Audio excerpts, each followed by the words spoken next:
Hi everyone, this is Vishal from Bhavna Education Hub and from this we are beginning our session on current affair. अभी आपने एक term बार news में देखा होगा farmer protest, कुछ लोग इसे फार्मर प्रोटेस्ट 2.0 भी बोल रहे हैं। ये है क्या बेसिकली? आपको याद होगा अभी 2 साल पहले जब कोविड आया था 2020 स्टार्टिंग में, उससे जस्ट पहले एक फार्म प्रोटेस्ट शुरू हुआ था दिल्ली में।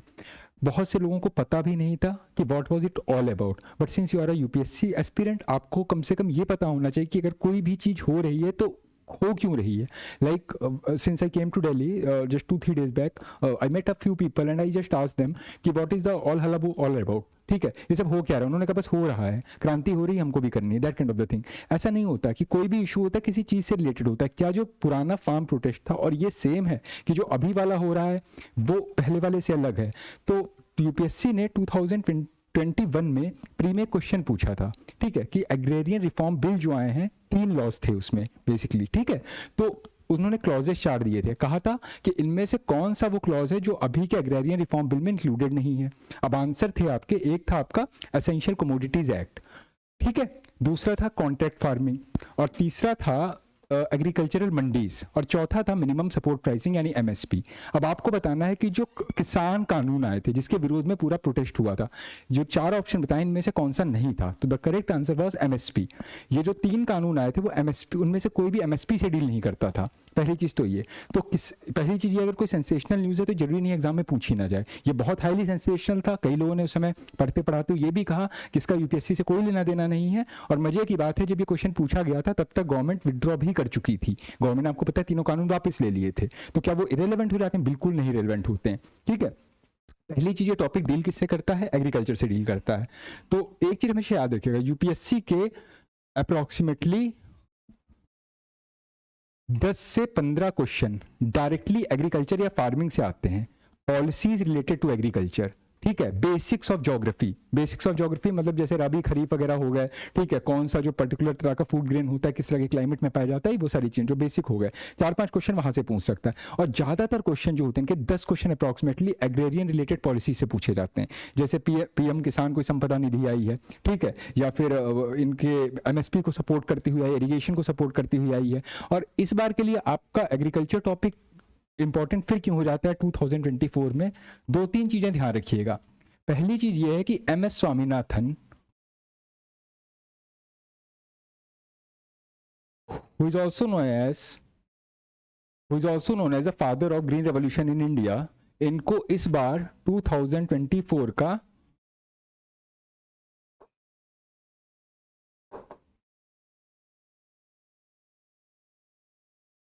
भारत रत्न मिला है। ये तो आपको पता ही होगा। अच्छा, कितने लोगों को भारत रत्न मिला इस बार? 2, 3, 4, 5, तो ध्यान रखिएगा 5 लोगों को मिला। जो पहला स्लॉट था उसमें सबसे पहले कर्पूरी ठाकुर को मिला था, उसके जस्ट कुछ दिनों के बाद एलके अडवाणी को मिला, ठीक है, 2 लोग क्लियर हो गए थे। फिर आपको पता है एमएस स्वामीनाथन को मिलता है, उसके बाद में बीजेपी के ही एक मतलब जुड़े हुए नेता थे, आपको पता है, लाइक सबसे पहले कर्पूरी ठाकुर देन एलके अडवाणी, ठीक है। उसके बाद में मिला आपके एमएस स्वामीनाथन, पीवी नरसिम्हा राव और एक और थे आपके जिनका नाम आपको कॉमेंट सेक्शन में डालना है। टोटल 5 लोगों को इस बार भारत रत्न मिला है, जो अपने आप में बहुत बड़ा एक अमाउंट हो जाता है, 1-2 लोगों को ही मिलता है। तो एमएस स्वामीनाथन का जुड़ाव किससे था? ग्रीन रेवोल्यूशन से था। 1965 के आसपास इन्होंने इंदिरा गांधी के साथ मिलकर ग्रीन रेवोल्यूशन किया। तो हो सकता है ग्रीन रेवोल्यूशन से क्वेश्चन ना पूछे, ग्रीन रेवोल्यूशन 2.0 से पूछ ले, या फिर हो सकता है जेडबीएनएफ पे क्वेश्चन पूछ ले, ठीक है। ये सारी चीजें पूछ सकता है और साथ ही साथ में हो सकता है डायरेक्टली भारत रत्न से रिलेटेड क्वेश्चन पूछ ले। इसके अलावा जो फार्म प्रोटेस्ट है, फार्मर्स प्रोटेस्ट है जो अभी चल रही है, ये किस चीज से डील कर रही है? ये बेसिकली आपके एमएसपी से डील कर रही है, मिनिमम सपोर्ट प्राइस से डील कर रही है। जो पुराने 3 कानून आए थे उसमें एमएसपी का जिक्र भी नहीं था, ये आपको ध्यान रखना है। तो हुआ ये था कि गवर्नमेंट ने जब तीनों कानूनों को वापस लिया तो उन्होंने साथ साथ में किसानों को एक एश्योरेंस दिया कि हम आने वाले समय में एक मिनिमम सपोर्ट प्राइसिंग पे एक बिल लाएंगे। अब उस बात को 2 साल से ऊपर हो चुका है लेकिन कोई ऐसा बिल नहीं आया था, और साथ ही साथ में 2024 के इलेक्शन बिल्कुल आ चुके हैं, ठीक है। तो ऐसे केसेस में क्या होता है, कई ऐसे प्रेशर ग्रुप होते हैं जो गवर्नमेंट पे प्रेशर बनाने के लिए अपनी बात को एम्फसाइज करने की, फोर्स करने की या लॉबी करने की कोशिश करते हैं। तो ये जो प्रोटेस्ट है ये इसी चक्कर में हो रहा है, ठीक है। एक तो इलेक्शन पास में है, साथ ही साथ में उन्होंने ये एक्सक्यूज दिया है कि 2-3 साल पहले आपने एक वादा किया था, वो प्रॉमिस डे तो हो गया, प्रॉमिस अभी वैलेंटाइन डे का बन चुका है ना, लेकिन आपने अपना प्रॉमिस नहीं पूरा किया। तो प्रॉमिस क्या था कि एमएसपी पे कानून लाया जाएगा, तो आपको एमएसपी के बारे में सब कुछ पता होना चाहिए, फिर आपको एफसीआई के बारे में सब कुछ पता होना चाहिए, फूड कॉर्पोरेशन ऑफ इंडिया के बारे में। इसके अलावा एमएसपी से जो जुड़ी हुई चीजें हैं या फिर एग्रीकल्चर से जुड़ी हुई चीजें हैं, जो अभी रिसेंटली कुछ एग्रीकल्चरल रिफॉर्म की बातें हो रही हैं, कुछ ऐसे वर्ड्स हैं जैसे कॉन्ट्रैक्ट फार्मिंग होता है, ठीक है, एक होता है ऑर्गेनिक फार्मिंग होता है, एक सस्टेनेबल फार्मिंग होता है, और सस्टेनेबल फार्मिंग से एक कॉन्सेप्ट निकल के आता है zero budget natural farming, ZBNF। तो ये सारे जो मोटे मोटे से वर्ड्स हैं, इनके बारे में थोड़ा बहुत आपको पता होना चाहिए, यहाँ से प्रीके क्वेश्चन निकल सकते हैं।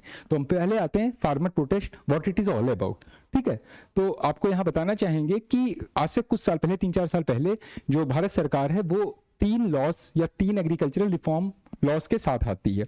उन्होंने कहा कि आपको पता है, उन्होंने आपने एक वर्ड सुना होगा नैम, ई नैम करके, ठीक है, ऑल इंडिया लेवल पे एक नेशनल एग्रीकल्चर मार्केट डेवलप की गई थी, ठीक है, पूरे देश को एग्रीकल्चरल मतलब जितनी भी फील्ड्स हैं उनको जोड़ती हुई। देखिए किसानों के लिए सबसे बड़ी समस्या क्या है, खेती जो होती है या एग्रीकल्चर जो होता है वो अनप्रेडिक्टेबल होता है। किसी साल बारिश अच्छी हुई, किसी साल बारिश नहीं अच्छी हुई, ठीक है, किसी साल आपको रिटर्न अच्छी मिली, किसी साल नहीं मिली। तो जो फार्मर्स होते हैं वो भी एक तरह से एश्योरेंस चाहते हैं, गारंटी चाहते हैं कि अगर हमने किसी उत्पाद को जनरेट किया है, हमने किसी फूड ग्रेन को उगाया है, तो हमें कम से कम इतना रिटर्न तो उसमें से मिल ही जाए, ठीक है। तो क्योंकि होता क्या है कि जैसे मान लीजिए किसी साल गेहूं बहुत ज्यादा पैदा हो गया या किसी साल चावल बहुत ज्यादा पैदा हो गया, तो आपको पता है जब किसी की सप्लाई बढ़ जाती है एकदम से मार्केट में जाती है तो उसके प्राइस एकदम से कम हो जाते हैं। तो लोग कहेंगे अरे यार ये तो बिल्कुल टके टके पे मिल रहा है, बिल्कुल इतना ज्यादा चावल पैदा हो गया, इतना ज्यादा गेहूं पैदा हो गया, तो 2 रुपए किलो, 1 रुपए किलो बिक रहा है। तो ऐसे केस में क्या होगा, जिन फार्मर्स ने पूरी एनर्जी एफिशिएंसी डाल के उस पर्टिकुलर फूड ग्रेन को प्रोड्यूस किया था, उनको वही फसल क्योंकि ज्यादा हो गई उसको बहुत सस्ते दामों में बेचना पड़ता है, इतने सस्ते दामों में कि कई बार क्या होता है उनका जो इनपुट लगा है वो भी मतलब रिकवर नहीं हो पाता है। तो ये लोग क्या करते हैं, कई बार अपनी फसलों को ऐसे फेंकना शुरू कर देते हैं। कहते हैं होता क्या है, जैसे आपने कई बार देखा होगा टमाटर के ट्रक जो है सड़कों के किनारे इन्होंने फैला के फेंक दिए, क्योंकि जितना टमाटर वो मतलब किसी मंडी में ले जाएंगे बेचने के लिए, उनका जो ट्रांसपोर्टेशन कॉस्ट हो जाएगा, बढ़ जाएगा, उनको वो भी रिटर्न नहीं मिलेगी। तो कहते हैं यार सड़क पे फेंक दो, ठीक है। इससे क्या हो रहेगा कि स्कैरसिटी मार्केट में जनरेट होगी, लोगों को नहीं मिलेगा तो उसके प्राइस अपने आप बढ़ जाएंगे। तो एग्रीकल्चर से जुड़े लोग क्या चाहते हैं, एक तरह की गारंटी चाहते हैं कि अगर हमने खेती की है, किसी चीज को उगाया है, तो गवर्नमेंट एक न्यूनतम दरों पे, एक मिनिमम प्राइसेस पे हमसे कम से कम हमको एक एश्योरेंस दे कि वो चीजें हमसे खरीद लेगी। इसी का नाम होता है मिनिमम सपोर्ट प्राइसिंग यानी एमएसपी। अब ये एमएसपी का कॉन्सेप्ट आया क्यों था, 1960s के आसपास जब हमारे देश में अकाल, सूखा, ये सब सारी चीजें पड़ रही थी, तो गवर्नमेंट ने एक बहुत बड़ी प्रॉब्लम आइडेंटिफाई की। उन्होंने कहा कि India is the land of diversity. यहाँ कई बार क्या होता है, जैसे जो पंजाब हरियाणा का रीजन है, आपको पता है यहाँ गेहूं बहुत ज्यादा होता है, ठीक है। जो इंडिया के ईस्टर्न लैंड से यहाँ पे चावल बहुत ज्यादा होता है, लेकिन जो कंजप्शन होता है वो हर जगह लमसम, अब दिल्ली है, दिल्ली में बहुत सारे ऐसे लोग हैं जो चावल भी खाएंगे, गेहूं भी खाएंगे, या लेट से साउथ में बहुत सारे लोग हैं जो चावल भी खाएंगे या हो सकता है गेहूं ना खाएं। तो उनके कहने का मतलब है सप्लाई, ठीक है, कि अगर किसी एक जगह पे कोई चीज बहुत ज्यादा हो रही है और एक जगह पे कोई चीज नहीं हो रही है लेकिन लोगों को वो चीज चाहिए, तो आप उसकी सप्लाई कैसे अश्योर कर सकें। या जो किसान होते हैं उनको क्या होता है कि आप आज आपने कोई चीज प्रोड्यूस की, ठीक है, और इनको क्या है कि अगले साल को फिर से खेती करनी है, तो उनको रॉ मटेरियल वगैरह लेना होता है, उसके लिए पैसे चाहिए होते, तो जब उनका पुराना माल बिकेगा उसी से तो वो अपना रिकवर करके आगे की चीजों को प्रोसीड कर पाएंगे। तो उनको क्या होता है जितना हमने प्रोड्यूस किया वो तुरंत बिक जाए, किसी भी रेट पे बिक जाए, हमें पैसा मिल जाए, हम ताकि अगले साल का प्लानिंग कर सकें उस वे में। तो अब यहाँ पे प्रॉब्लम क्या आ रही है कि इन्होंने बहुत सारे एक उत्पाद को पैदा कर दिया, लेकिन परेशानी क्या, मार्केट में सैचुरेशन है, उसके खरीदार नहीं मिल रहे हैं। तो सरकार ने कॉन्सेप्ट बनाया, उन्होंने कहा हम फूड कॉर्पोरेशन ऑफ इंडिया की स्थापना कर रहे हैं। ये क्या करेगा, आपसे एक मिनिमम दरों पे, न्यूनतम दरों पे, मिनिमम सपोर्ट प्राइस पे किसानों से उस फसल को खरीद लेगा, और गवर्नमेंट जो एफसीआई वाले हैं, फूड कॉर्पोरेशन ऑफ इंडिया वाले लोग, बड़े बड़े गोदाम बना के रखेंगे और यहाँ पर उनके सारे फूड ग्रेन को वो सेव करके सिक्योर करके रखेगा, गवर्नमेंट के गोडाउन जो होते हैं। फिर गवर्नमेंट ने कॉन्सेप्ट बनाया था रेशन शॉप्स का, ठीक है, जिसमें कहा गया भारत की ऐसी बहुत सारी जनता है जो खाना भी अवेल नहीं कर सकते हैं, तो उनको हम 2 रुपए किलो, 1 रुपए किलो, 5 रुपए किलो के हिसाब से चावल, गेहूं और दालों को अवेलेबल करा सकेंगे। और ये राशन कहाँ से आएगा, जो हमने फूड कॉर्पोरेशन ऑफ इंडिया के थ्रू हमने फार्मर से खरीदा था। अब आपको समझ में कि सप्लाई चेन कैसे काम कर रही है। तो अगर आप यहाँ पे देखना चाहें, let's say here are the farmers, ठीक है, या यहाँ कह सकते हैं यहाँ पे फार्म प्रोड्यूस हो रही है। अब इमेजिन कर लीजिए बहुत सारी फार्म प्रोड्यूस इकट्ठा हो गई, ठीक है, बहुत ज्यादा उत्पादन हो गया, तो इतना सामान तो है, ये मार्केट रेट पे बिक रहा है, लेकिन इतना सामान इनके पास खाली पड़ा है। तो यहाँ पर एक इंस्टीट्यूशन है फूड कॉर्पोरेशन ऑफ इंडिया, जिसकी स्थापना 1960s में की गई थी, 64, 65, 66, सर्च कर लीजिए कब की गई थी। तो ये क्या करेगा, ये जो एक्सेस इनका प्रोड्यूस था जो मार्केट में अब नहीं बिक पा रहा है, या हो सकता है कि किसान जो है उसको दूर जगहों पे ला जाके बेचने के उनके पास पैसा ना हो, तो एफसीआई वाले कहेंगे चलो एक काम करो, हमारे पास बहुत सारे गोडाउन हैं, बहुत सारे सिलोज हैं, स्टोर हाउस हैं, वेयर हाउसेज हैं, हम ये राशन खरीद के इसमें जमा कर लेते हैं। ठीक है, इन्होंने इससे ले लिया और किस प्राइस पे खरीदा? मिनिमम सपोर्ट प्राइस पे, एक न्यूनतम राशि पे इन्होंने खरीद लिया।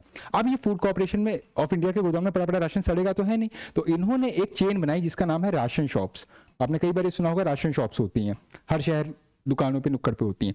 तो गवर्नमेंट की कई ऐसी पॉलिसी चलती हैं, identification of the beneficiaries, below poverty line BPL, above poverty line, तो वो लोग राशन कार्ड बनाते हैं। ठीक है, तो अगर वो लोग क्या करेंगे, जैसे कोई भी स्टेट गवर्नमेंट है, सेंट्रल गवर्नमेंट का काम क्या है? प्रोक्यूरमेंट। इस प्रोसेस को हम नाम क्या देते हैं?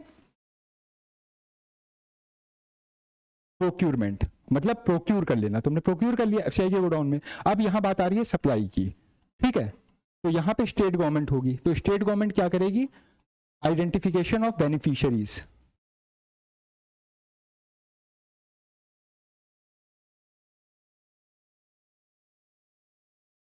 वो अपने पूरे सिस्टम को काम पे लगा देगी कि आपको अपने क्षेत्र में फैले हुए जितने भी बिलो पॉवर्टी लाइन लोग हैं, बीपीएल लोग हैं, इनको आइडेंटिफाई करना है, उनको एक राशन कार्ड प्रोवाइड करना है। वो येलो कलर का होगा, रेड कलर का होगा, ग्रीन कलर, जो भी होगा, उनका सर दर्द है। ठीक है, अब जो बीपीएल वाले हैं वो क्या करेंगे? राशन शॉप पे पहुंच जाएंगे, देखो हम गरीब हैं, हमारे पास बीपीएल कार्ड है, तो हमको ये सब्सिडाइज रेट वाला राशन दे दिए। तो एफसीआई के गोडाउन से जो राशन कलेक्ट हुआ था, प्रोक्योर हुआ था, वो इन लोगों को, बेनिफिशियरीज को, बीपीएल वालों को या एपीएल वालों को, जिस कैटेगरी में भी आते हैं, उसी रेट पे इनको प्रोवाइड करा दी जाएगा। तो गवर्नमेंट की मशीन कुछ इस तरीके से काम करती है। ये समझ में आ गया? आपको समझ में आ गया? एमएसपी कहां काम करता है? प्रोक्यूरमेंट के प्रोसेस पे काम करता है। सब्सिडी कहां पे काम करती है? डिस्ट्रीब्यूशन लेवल पे काम करती है कि सब्सिडाइज राशन आपको मिल रहा है। कई बार आप सुनते होंगे पीएम मतलब कहते नहीं है, ग्रामीण सपोर्ट योजना, कुछ भी बहुत सारी योजनाएं चला करती हैं। ठीक है, that kind of the thing. अब उसका फार्म प्रोटेस्ट से क्या लेना देना है, अब यहां समझने की कोशिश करिए। बैकग्राउंड आपको बता ही दिया कि आज से कुछ साल पहले सरकार जो थी 3 कानून के साथ आई थी, और उन कानूनों में क्या कहा गया था? Contract farming, essential commodity act, और साथ साथ में एक और बिल था उसमें, ये तीन जिसकी हमने बात की थी, ये तीनों बिलों को इंक्लूड किया गया था। ये मिनिमम सपोर्ट प्राइस को लेकर कोई बिल नहीं था। In 2022, the Modi government repealed the controversial farm laws, promising a government committee to address the minimum support price concerns. However, since then, the farmers have allegedly said that the government has evaded clear responses on SP, debt relief, electricity tariff and related issues. यानी किसानों ने भी 4 मुद्दे उठाए। एक तो कहा कि एमएसपी पे सरकार कोई बात नहीं कर रही, मिनिमम सपोर्ट प्राइस पे, डेप्ट रिलीफ। ठीक है, डेप्ट रिलीफ मतलब समझते हैं, एग्रीकल्चर टैरिफ का मतलब समझते हैं। कई बार क्या होता है, किसानों ने बैंक से लोन लिया होता है। ठीक है, उन्होंने जब खेती करते हैं तो ट्यूबवेल वगैरह यूज करते हैं, उसके लिए उनको सब्सिडाइज प्राइसेस पे इलेक्ट्रिसिटी प्रोवाइड कराई जाती है। ठीक है, तो कई बार क्या होता है, जब उनको रिटर्न ही नहीं मिली तो पैसा कैसे पे बैक करेंगे? तो कई बार जो गवर्नमेंट होती है, जैसे 2009 के जब इलेक्शन हुए थे, तो मनमोहन सिंह ने उस समय बहुत सारे एग्रीकल्चर टैरिफ्स को माफ कर दिया था, जितने भी इन पर मतलब खर्चा पानी, जितना भी इनका बैंक से लोन, उन्होंने कहा था चलो ठीक है माफ कर रहे हैं तुम्हारा। एग्रीकल्चर लोन वेवर जिसको बोलते हैं, एक वर्ड होता है आपने सुना होगा, लोन वेवर्स। ठीक है, तो गवर्नमेंट कह रही चलो इनके पास पैसा ऐसा नहीं है, चलो माफ कर देते हैं, that kind of the thing. Electricity से रिलेटेड टैरिफ की बात है, और यही सब एग्रीकल्चर रिलेटेड इश्यूज हैं, इनके बारे में सरकार कोई बात नहीं करे, इसीलिए ये second wave of protest generate हुए हैं। तो पहली चीज तो आपको ये क्लियर हो गई होगी।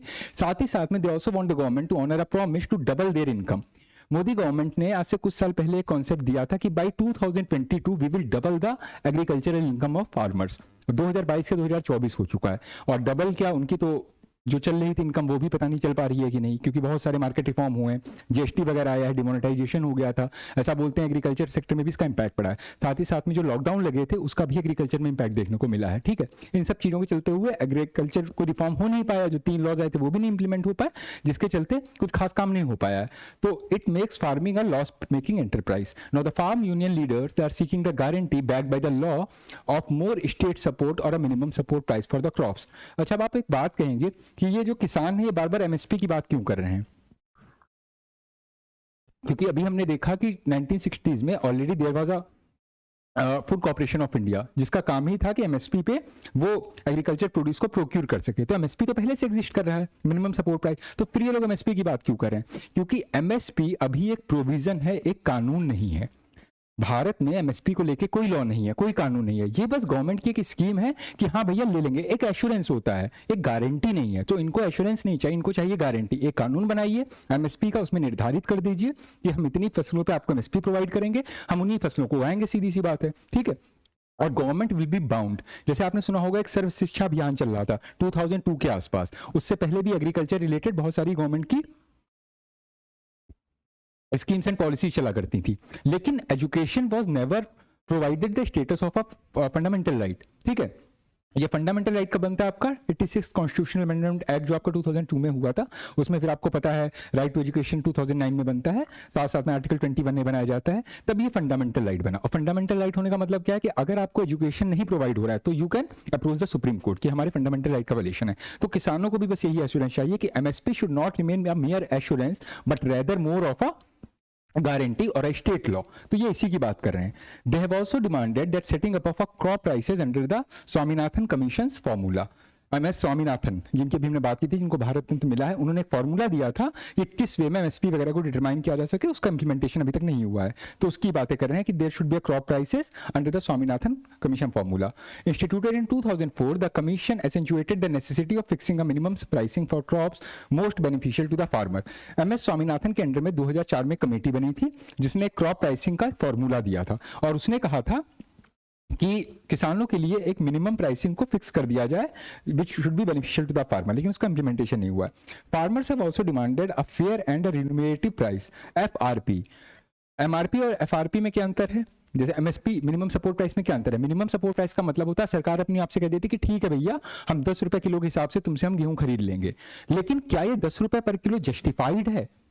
ठीक है, एमएसपी का मतलब है कि सरकार से दिया हुआ एक एश्योरेंस कि हम इतने रेट पे आपसे फसल खरीदेंगे, लेकिन ये जो रेट डिटरमाइन किया गया कि ये जस्टिफाइड है, ये कौन चेक करेगा? तो ये चेक करता है एफआरपी, यानी कि फेयर एंड रिन्यूमरेटिव प्राइस। यानी सरकार जो वादा कर रही है, सरकार जो एक एश्योरेंस दे रही है, ये जस्टिफाइड है कि नहीं, कि 10 तो उसने कहा है लेकिन किसानों को लगता है कि 15 रुपए सही रेट है, तो ये डिटरमाइन कौन करेगा? ठीक है, तो ये एफआरपी से डील करता है कि जो मिल रहा है वो सही है कि नहीं। ठीक है, and the state advise prices यानी SAP of sugar cane be fixed according to the same formula. किसानों का बस ये कहना है कि जो 2004 में स्वामीनाथन कमीशन बनी थी, उसने जो क्रॉप प्राइसिंग के लिए जो एमएसपी के लिए जो फॉर्मूला दिया था उसका आप इंप्लीमेंट करिए, उसके अकॉर्डिंग निर्धारण कर दीजिए, एक लॉ बना दीजिए।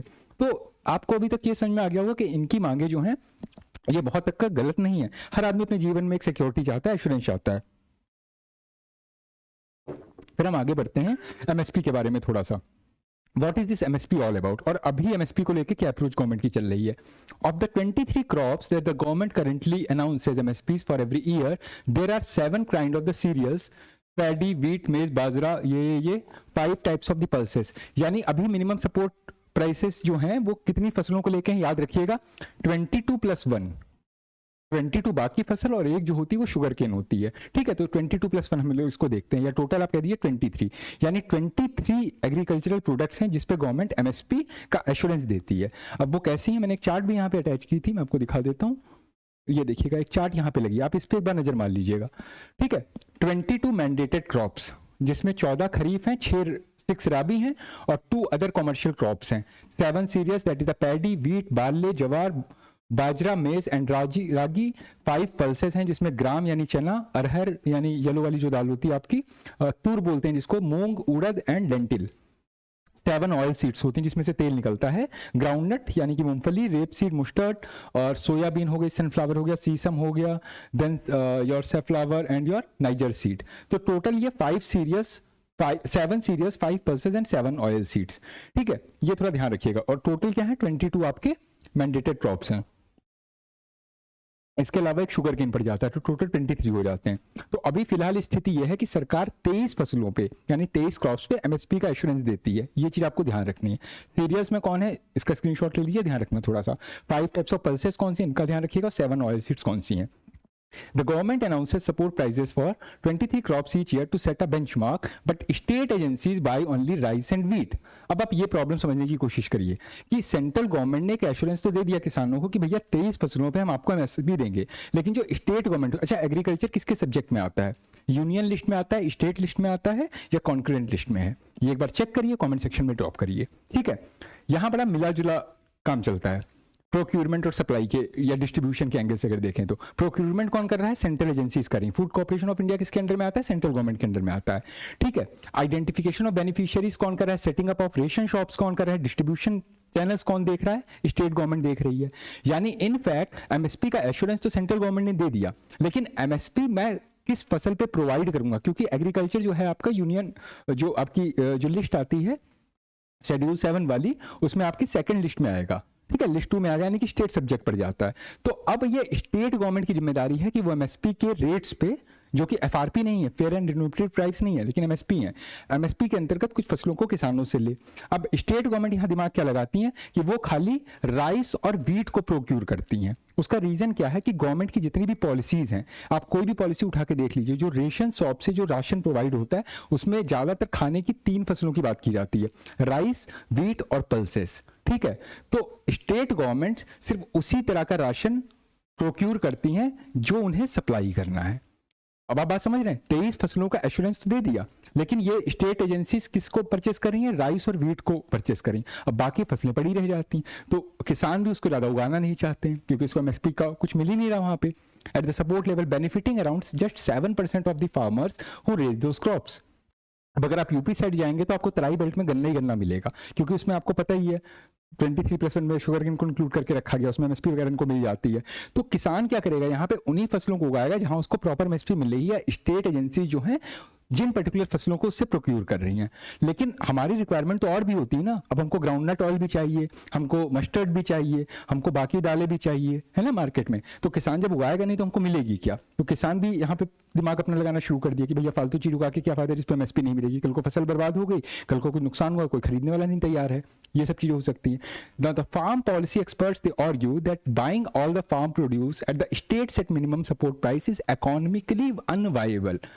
जो एग्रीकल्चरल एक्सपर्ट्स हैं उनका यह मानना है कि देखिए बेसिक गारंटी हर चीज की नहीं दी जा सकती है। ठीक है, हम बस इतना कर सकते हैं कि हमने भैया 23 फसलों का आपका एश्योरेंस दे रखा है एमएसपी के अंतर्गत में। अब स्टेट गवर्नमेंट को जो फीजेबल लगता है, जिसको जो जरूरत है वही तो वो लेगा ना, तो वो अपना राइस और व्हीट ले लेती हैं आपसे। अब आप ये अगर कह दीजिए कि धनिया और मिर्च को भी एमएसपी में डाल दीजिए, तो that is not viable for us. हम हर एग्रीकल्चर प्रोड्यूस को एमएसपी रेट पे नहीं खरीद सकते हैं, ये इकोनॉमिकली अनवायबल है। और क्यों इकोनॉमिकली अनवायबल है? क्योंकि सरकार का काम सिर्फ एग्रीकल्चर प्रोड्यूस को प्रोक्यूर करना नहीं है।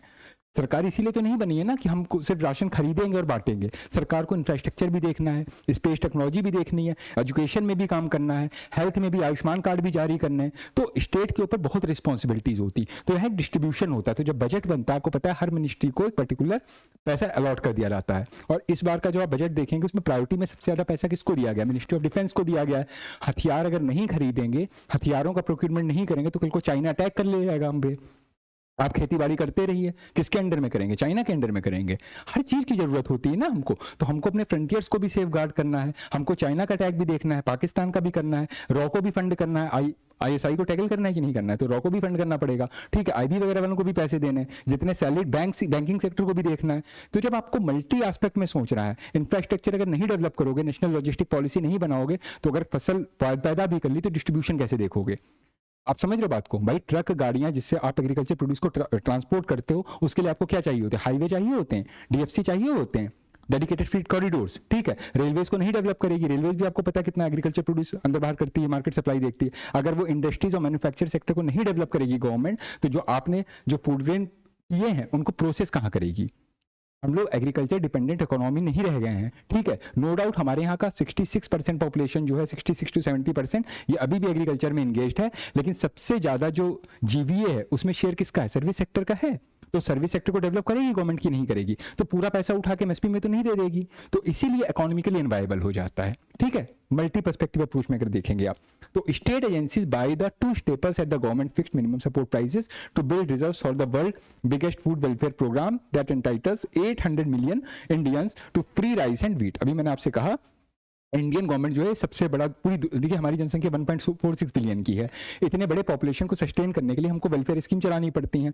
किसान ग्रामीण योजना, अंत्योदय योजना, कितनी योजनाएं चल रही हैं पब्लिक वेलफेयर पॉलिसी में, जिसमें आपको सस्ते दरों, अन्नपूर्णा योजना, ठीक है, सब्सिडाइज किचन भी चला करते हैं। तो उसमें क्या होता है, चावल, गेहूं, दाल, 3 चीजों की खपत ज्यादा होती है। तो गवर्नमेंट वही तो प्रोक्यूर करेगी आपसे, तो वही चीजें वो प्रोक्यूर कर रही है। और इसी में गवर्नमेंट का 24.7 बिलियन एनुअली पैसा चला जाता है, वो भी डॉलर में। 27.4 बिलियन यूएसडी ये गवर्नमेंट का बजट है। किसमें? सिर्फ 2 फसलों को प्रोक्यूर करने में, जिससे वो 800 मिलियन लोगों को फ्री राइस और व्हीट प्रोवाइड कराते हैं अंदर अंत्योदय योजना and all.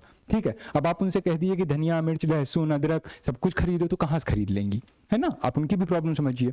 And see, neither I am in support of MSP nor I am against it and neither should be you. आप मेरी बात समझने की कोशिश करिए। हो सकता है आपके घर परिवार में, आपके आस पड़ोस में कुछ लोग किसी भी तरह के आंदोलन में शामिल हो, पेंशन बढ़ाने को लेके, एग्रीकल्चर प्रोड्यूस को, एमएसपी को लेके, या आप ही में से कुछ हो सकता है थोड़ी देर ये क्लास अटेंड करें, फिर बाद में आप भी जाके किसी बॉर्डर पे खड़े हों, ठीक है, किसी डिमांड को लेके। लेकिन while you are preparing for your civil services, you need to take a very neutral stand and that too from the perspective of government. क्योंकि आप जो है किसी सिविल सोसाइटी की प्रिपरेशन नहीं कर रहे हैं, आप किसकी प्रिपरेशन कर रहे हैं? एडमिनिस्ट्रेशन की। और एडमिनिस्ट्रेशन के लिए सबसे बड़ा चैलेंज क्या होता है? To secure law and order. किसी भी जगह पे आपको लॉ एंड ऑर्डर को सिक्योर करना है ताकि सारे के सारे जो इंस्टीट्यूशन है वो सही तरीके से फंक्शन कर सकें। अब बार बार आप ये जब भी न्यूज़ चैनल को देखते हैं या कुछ करते हैं तो आप ये बड़ी सेंसेशनल न्यूज़ देखा करते हैं कि मोदी जी ने पूरे देश में कीलें ठुकवा दी, Modi ji has secured, put all those nails and everything like that, securing the Sindhu border and everything। ये पिछली बार भी हुआ था, मतलब दिल्ली को किला बना दिया गया, फोर्ट बना दिया गया। आप क्या चाहते हैं कि पूरी दिल्ली में सारी की सारी commercial activity, Delhi is the capital of India, यहाँ पे सिर्फ खेती किसानी से रिलेटेड चीजें नहीं होती हैं। यहाँ पर एक बहुत बड़ा गुड़गांव साइड में एक सॉफ्टवेयर हब बना हुआ है, फरीदाबाद बना हुआ है, आपको पता है गुड़गांव बना हुआ है, IT hub no doubt Bangalore में चलता है, लेकिन आपको पता है यहाँ भी आईटी सेक्टर कितना बूम कर रहा है। लोगों की मोबिलिटी चाहिए, आप लोगों की मोबिलिटी को अगर हॉल्ट कर देंगे तो इंडिया की पूरी कॉमर्शियल एक्टिविटी रुक जाएगी, ठीक है। सिर्फ एक पर्सपेक्टिव गवर्नमेंट को नहीं देखना होता है। तो एडमिनिस्ट्रेशन के लिए सबसे बड़ा चैलेंज होता है, सबसे बड़ी प्रायोरिटी होती है कि कहीं पर भी दंगे ना भड़कें, कहीं पर भी सिविल अनरेस्ट ना पैदा हो, कहीं पर भी जैसे निर्भया आंदोलन पे हुआ था कि लोग जाके इंडिया गेट पे खड़े हो गए थे, वो ठीक है, एक लॉ की डिमांड हो रही थी, सब अपनी जगह प्रोटेस्ट वगैरह सब ठीक है, but Delhi is not the protest capital of India. Delhi जो है या जंतर मंतर को लोगों ने बीच में प्रोटेस्ट का अड्डा बना दिया था, कुछ भी होता था प्रोटेस्ट करने चले जाते थे। अब रोज सड़कों पे अगर धरना ही होता रहेगा तो दिल्ली में काम कब होगा? तो since you are preparing for the civil services, since you are eager and enthusiast to enter the administrative services, you need to focus on only one thing, how to maintain और secure the law and order, how to look to a particular topic और a issue from multi perspective. आप बहुत सारे perspective को ध्यान में रखते हो, किसी इशू को कैसे देखते हैं ताकि एक होलिस्टिक सॉल्यूशन दे सके, ना कि किसी मुद्दे पे उग्र होके या एक्साइट होके एक विचारधारा डेवलप कर सके कि कहीं पे कोई नक्सलाइट को कहीं मार दिया गया तो आप कहती है मैं मोर्चा खोल के बैठ गया हूँ यहाँ पे कि ह्यूमन राइट वायलेशन हो रहा है। आपको यहाँ पे नेशनल या इंटरनल सिक्योरिटी को भी देखना पड़ेगा, है ना, तभी एडमिनिस्ट्रेशन में आपका सिलेक्शन होगा। तो ये सारी चीजें आपको ध्यान रखनी है।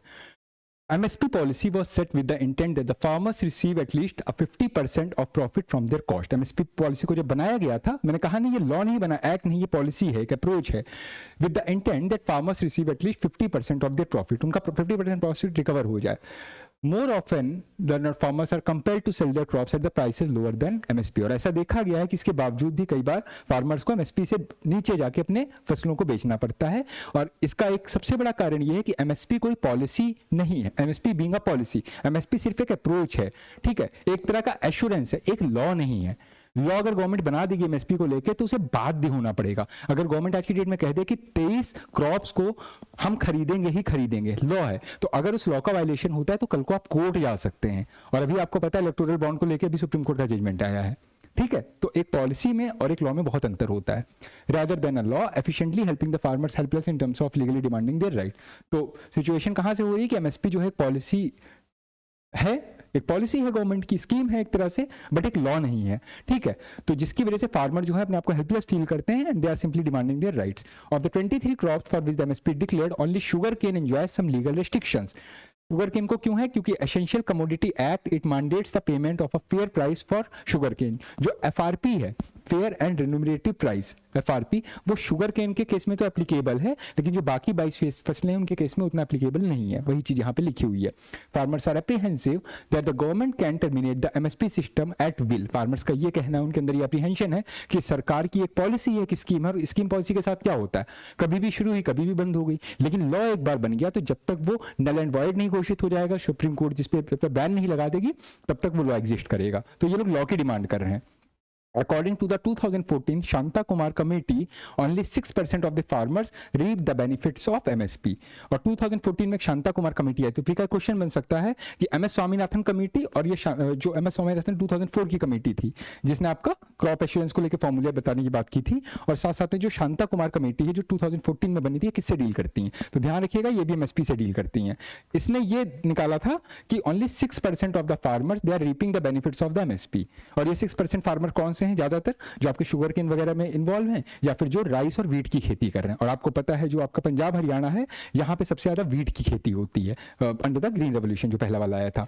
ठीक है, तो वही MSP policies conducing predominantly to the wheat and the rice, leading to a skewed incentive structure at the expenses of other crops like the pulses and the oil seeds whose prices often fall below the MSP. और ऐसा देखा गया है कि जो दाल होती हैं या जो ऑयल सीड्स होती हैं जिसमें से तेल निकलता है, जैसे सोयाबीन हो गए, ग्राउंडनट वगैरह हो गए, ये एमएसपी से नीचे जाके किसानों को बेचना पड़ता है, उनको लॉस होता है, इसलिए वो अब इनकी खेती नहीं करना चाहते हैं। ठीक है, Therefore in 2015 the Shanta Kumar committee recommended, 14 में बनी थी कमेटी, 15 में रिकमेंडेशन आई थी, it recommended the revising the MSP policy and providing better price support for the pulses and the oil seed। तो अगर एग्जाम में क्वेश्चन आता है कि एमएस शांता, ये जो कौन सी थी, शांता कुमार कमेटी थी, इसकी रिकमेंडेशन क्या थी कि जो ऑयल सीड्स होती हैं, पल्सेस होती हैं, इसको लेके भी एक एफआरपी दिया जाए, फेयर एंड रेम्यूनरेटिव प्राइसिंग दी जाए, तो जो एमएसपी का जो लोगों को जिनको प्रॉब्लम हो रही है वो इसको टैकल हो जाए।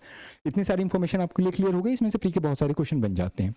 एमएसपी के बारे में क्या है, MSP is the guaranteed amount paid to the farmers when the government buys their produce. आपको पूरा कॉन्सेप्ट में बता चुका हूं, बस उसका एक जिस्ट है। It is based on the recommendation of the commission for agricultural cost and prices, CAP। एक होती है commission for agriculture cost and price, ये डिटरमाइन करती है कि जो 23 डिफाइंड फसलें हैं उनमें से एमएसपी किसके लिए क्या रहेगी, which considers various factors such as the cost of production, किसी चीज को उत्पादन में करने में कितना प्रोडक्शन लगा था, demand and supply, market price trends, intercropping price. इन चीजों को, इन पैरामीटर को ध्यान में रखते हुए जो CACP है ये आपके एमएसपी को डिटरमाइन करती है। ठीक है, That was something about it, मैं पहले ही आपको दिखा चुका हूँ कि ये जो CAP है, recommended MSP for the 22 mandated crops and fair and remunerative price of sugar cane. यानी एक चीज आपको ध्यान में रखनी है कि जो 22 फसलें हैं उनमें सिर्फ एमएसपी काम करती है, जबकि शुगर केन के केस में एफआरपी काम करती है, यानी फेयर एंड रेम्यूनरेटिव प्राइस।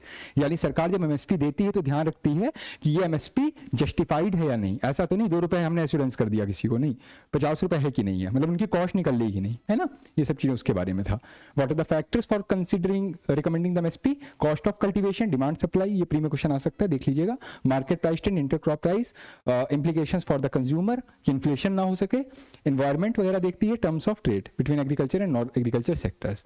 ठीक है, फिर CAP के बारे में थोड़ा सा देख लीजिए। CACP is an attached office under ministry of agriculture and farmer welfare, और जिसकी स्थापना 1965 जनवरी में हुई थी, समवेयर अराउंड ग्रीन रेवोल्यूशन, जब MS स्वामीनाथन कमेटी बनी थी। ठीक है, पहली वाली जिसने ग्रीन रेवोल्यूशन किया था। The cabinet committee on economic affair CACA chaired by the prime minister of India takes the final decision on the level of MSP। यानी कि CACP क्या डिटरमाइन करती है, MSP क्या होगी, लेकिन साथ साथ में एक होती है cabinet committee on economic affair जो वित्तीय संबंधी चीजों पर निर्णय लेती है, headed by the prime minister. It takes the final decision, यानी फाइनल डिसीजन क्या मिनिस्टर, फाइनेंस मिनिस्टर लेगा, नहीं लेगा, एग्रीकल्चर मिनिस्टर लेगा, नहीं लेगा, जो CCEA का जो हेड होता है, चेयर होता है प्राइम मिनिस्टर, वही डिसीजन लेगा। ठीक है, it aims at ensuring remunerative prices for the grower to produce and everything like that. और बाकी सब वही जो बता चुका हूँ, 22 mandated crops and remunerative prices for sugar cane है। ठीक है, the mandated crops include 14 crops of the kharif season, 6 crops of rabi and 2 other commercial crops. अब इस बारे में फैक्ट था 2023 के बारे में, थोड़ा सा मैंने नोट कर लिया है कि government has fixed this year's minimum support price for wheat at 2275 per 100 kg and 7% higher, which was 7% higher in 2023। ये फैक्चुअल इन्फॉर्मेशन है, बहुत इंपॉर्टेंट नहीं पूछता है, बस एक एडिशनल इन्फॉर्मेशन थी इसलिए मैंने दे दी। ठीक है, अब एक चीज यहाँ पे आपको ध्यान रखनी है कि ये एग्रीकल्चर या फार्म प्रोटेस्ट क्या सिर्फ इंडिया में चल रही है कि पूरी दुनिया में चल रही है। देखिए एक चीज यहाँ पे थोड़ा सा ध्यान रखिएगा, 2011 में दिल्ली में एक मूवमेंट हुई थी जिसका नाम था इंडिया अगेंस्ट करप्शन। उसकी एक डिमांड थी, they were demanding establishment of Lokpal, और जिसके बाद बहुत सारे नेता उभर के सामने आए, जिसमें से एक आपकी दिल्ली के ही CM है अरविंद केजरीवाल।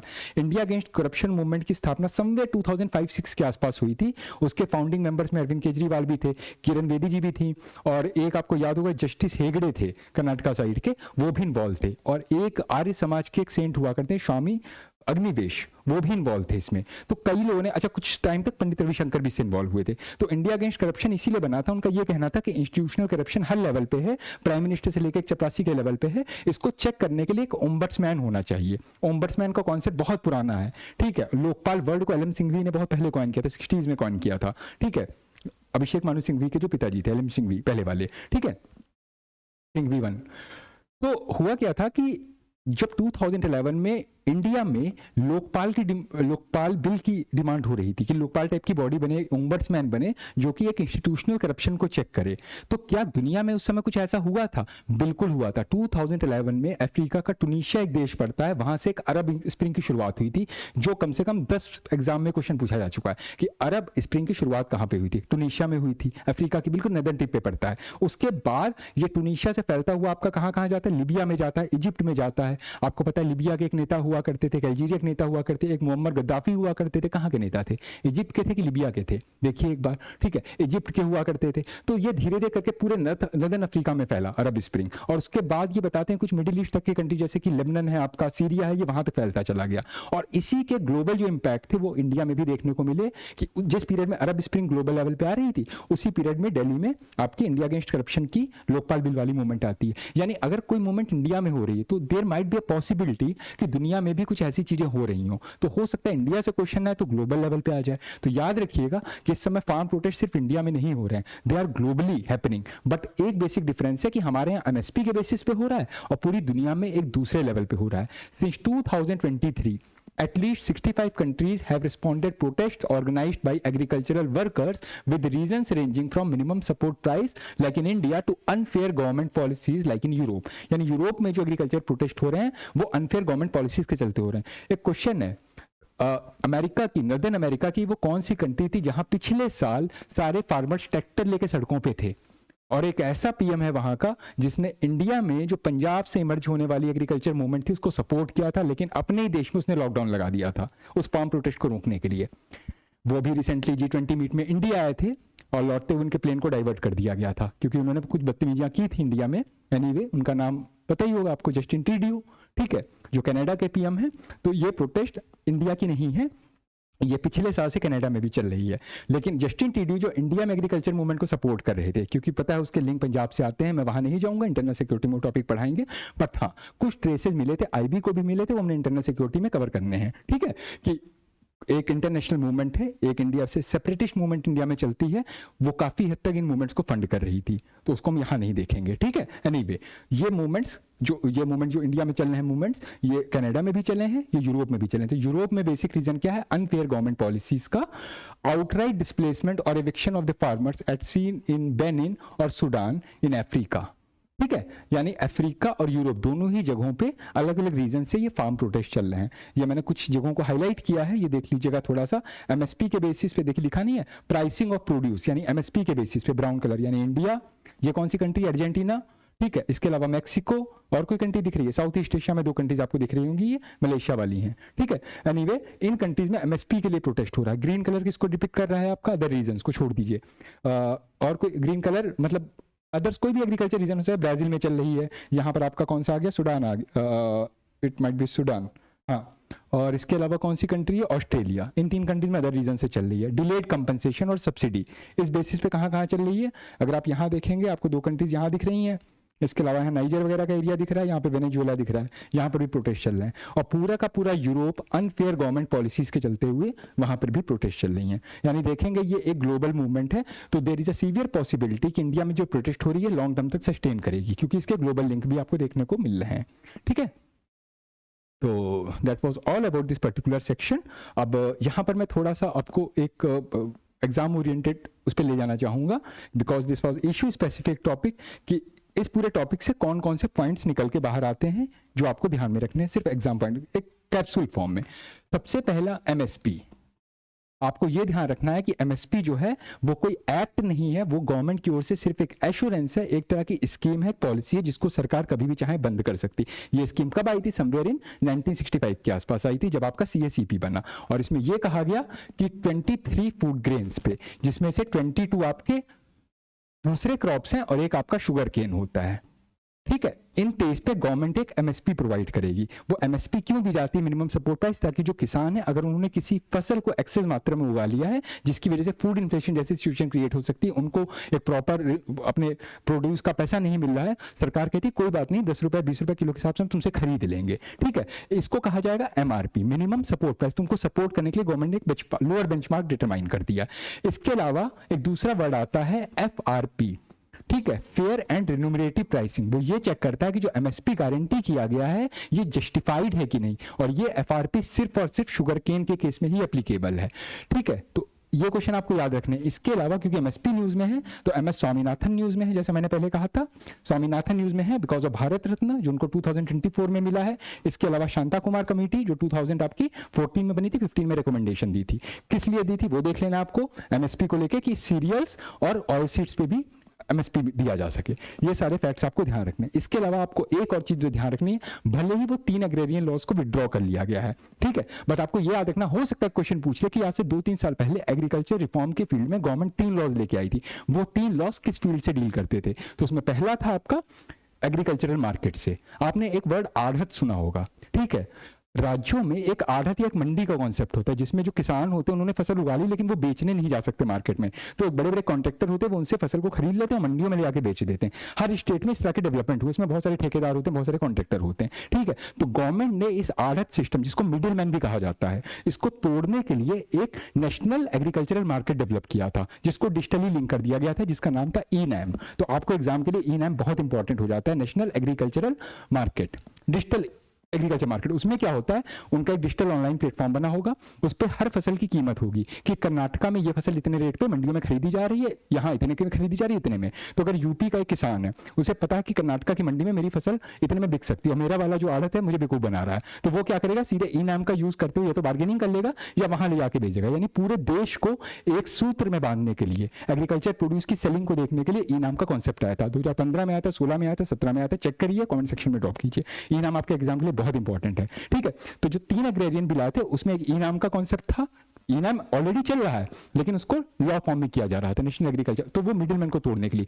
तो सबसे ज्यादा दिक्कत मिडिलमैन को हो रही थी, इसलिए जो पहला प्रोटेस्ट था ये मिडिलमैन के द्वारा लेट था, ना कि किसानों के द्वारा। उसका रीजन मैं आपको बताता हूं कि जो पहला जो किसान आंदोलन हुआ था उसमें सबसे ज्यादा प्रोटेस्टर आपको पंजाब, हरियाणा और वेस्टर्न यूपी से देखने को मिले थे, जहां पे ये मंडी सिस्टम बहुत अच्छे वे में या आड़त सिस्टम बहुत अच्छे वे में काम करता है। बाकी जो ग्रास रूट लेवल का किसान था उसने पार्टिसिपेशन नहीं किया था। लेकिन ये जो मूवमेंट हो रही है एमएसपी को लेके, तो इससे हर किसान प्रभावित होगा। लेकिन ये मूवमेंट की शुरुआत जो है पंजाब हरियाणा से हुई है और इसीलिए दिल्ली बॉर्डर को सील कर दिया गया है। और अगर आप एडमिनिस्ट्रेटर के लिए तैयारी कर रहे हैं एडमिनिस्ट्रेशन के लिए, तो इंटरव्यू में क्वेश्चन बन सकता है कि ये सही है कि गलत है। तो आपको बस ये ध्यान रखना है कि you are preparing for administration, आपका प्रायोरिटी आपकी होती है लॉ एंड ऑर्डर की सिक्योरिटी। लॉ एंड ऑर्डर को दिल्ली में मेंटेन करने के लिए आपको बॉर्डर्स को सिक्योर करना पड़ेगा, नॉट बिकॉज कोई बम गिराने आ रहा है यहाँ पे, बस इसलिए सिक्योर करना पड़ेगा कि Delhi is not just the agricultural capital of India. Agriculture capital नहीं है Delhi, Delhi is the capital of India, ठीक है। कॉमर्शियल कैपिटल है, commercial capital no doubt Mumbai है, बट यहाँ पे बहुत सारी सॉफ्टवेयर रिलेटेड एक्टिविटी होती है, ये कैपिटल है। तो यहाँ पर आप इस तरह के प्रोटेस्ट कैपिटल नहीं है दिल्ली, तो इसको प्रोटेस्ट कैपिटल नहीं बनने दे सकते हैं। एडमिनिस्ट्रेटिव पॉइंट ऑफ व्यू से आपको आंसर ध्यान रखना है, ठीक है। तो सिक्योरिंग लॉ ऑर्डर के चलते हुए दिल्ली के बॉर्डर्स को सेफगार्ड कर दिया गया ताकि यहां रहने वाले लोगों को या जो इंटरेस्टेड मोबिलिटी करते हैं उनको किसी तरह की दिक्कत का सामना ना करना पड़े, ठीक है। तो इसके अलावा ई-नैम हो गया, एफआरपी हो गया, एमएसपी हो गया, क्रॉप एश्योरेंस जो हमने सीपी देखा था ये आपके लिए बहुत इंपॉर्टेंट हो जाता है, ठीक है। इसके अलावा आपको पता है ये ग्रीन रेवोल्यूशन 2.0, ठीक है, ZBNF, ये सारी चीजें एग्रीकल्चर रिलेटेड जो भी पॉलिसीज गवर्नमेंट की बनी ये सब आप देख लीजिएगा। तो that was a nutshell related to the topic. Thank you so much.